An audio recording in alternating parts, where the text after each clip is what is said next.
Добрый день, друзья!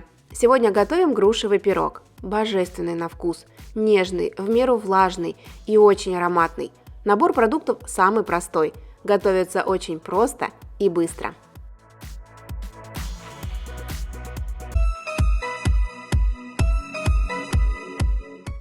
В миску разбиваем 2 яйца.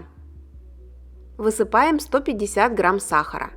И взбиваем миксером до посветления массы и воздушности около 2 минут. Теперь добавляем 60 мл растительного масла и 180 мл кефира. Перемешиваем с помощью миксера на самых слабых оборотах. Кефир у меня жирностью 2,5%, и он должен быть комнатной температуры. Далее в тесто высыпаем 1/4 часть чайной ложки соли, пол чайной ложки ванилина, 1,5 чайной ложки разрыхлителя и 1/4 часть чайной ложки соды.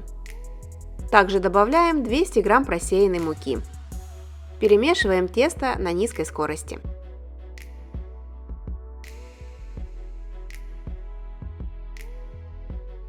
Как только все ингредиенты соединились друг с другом, миксер убираем и домешиваем остатки муки со стенок миски уже силиконовой лопаткой или ложкой. А консистенция теста похожа на густую сметану. Выпекать пирог будем в форме на 20 см. У меня форма разъемная. Дно простилаем бумагой для выпечки и лишнюю обрезаем. Если будете выпекать в керамической или стеклянной, дно смазываем сливочным маслом и присыпаем слегка мукой. Выливаем тесто в форму и пока отставляем ее в сторону. Подготовим грушу. Берем либо одну большую, как у меня, либо 2 маленькие. Чистим от кожуры и семян и нарезаем на дольки.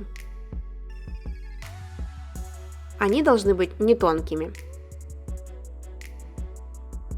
Выкладываем кусочки груши по кругу, слегка утапливая их в тесто.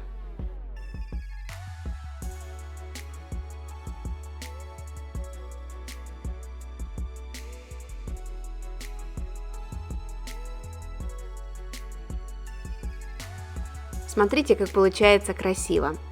Теперь каждый кусочек груши присыпаем молотой корицей. Вообще груши, так же как и яблоки, идеально сочетаются с этой специей. Форму с пирогом ставим в нагретую до 180 градусов духовку на 40-45 минут.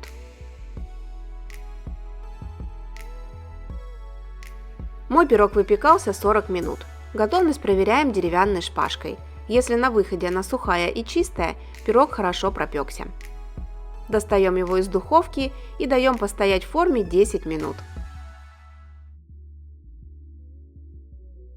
Затем вынимаем его из формы и даем остыть уже полностью. По желанию сверху можно присыпать сахарной пудрой. Казалось бы, обычный грушевый пирог, но его стоит попробовать.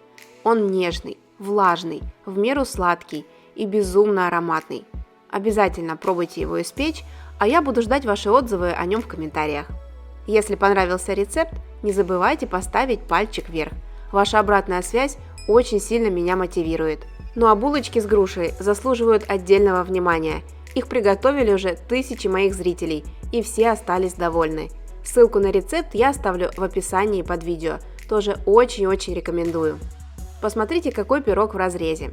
Очень нежный и мягкий. Улыбок и отличного настроения. С любовью, Евгения и кулинарный канал «Это просто».